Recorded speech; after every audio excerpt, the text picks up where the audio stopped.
Здравейте, земляни! Имам много сериозен проблем.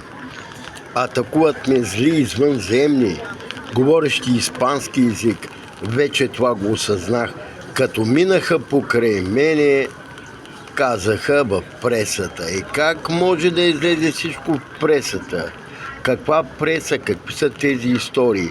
Такова чудо не съм виждал. Наистина, защото знам малко испански, не казвам, че го знам перфектно, наразбах информацията веднага да се публикува. Това са зли извънземни, защото тези от гвардия цивил, полицията, ме обвиниха за руснак, оттам дойдоха проблемите и създадаха инициатива Лакайт. Супер свръхтерористична организация, но казвам ви, ръководена от злите извънземни. Не знам какво да правя, пак започна да вали дъжд пътина. Помогнете ми, не издържам. Обръщам се към най-великия Бог. Не знам неговото име, просто не знам. Не знам, първия Бог, не знам. На него се моля, искам да ми помогне. Нещата не са добре. И всички добри извънземни да ми помогнат. Това е, благодаря, приятен ден. Очаквам помощта.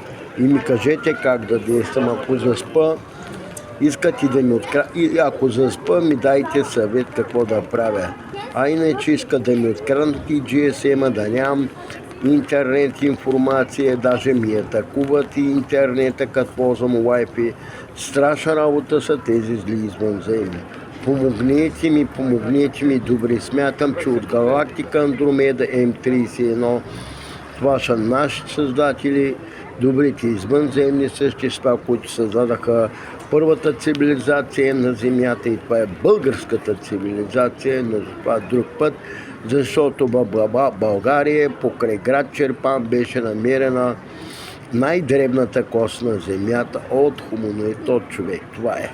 Но за това друг път. Бог да благослови България, да живеят всички същества от галактика Андромеда и да сложим вече равновесие и мир на Земята, да изгоним всички рептилиански същества, които са от Сириус. Догоните имат връзка с Сириус, вие знаете, и всички 50-ници са от Сириус.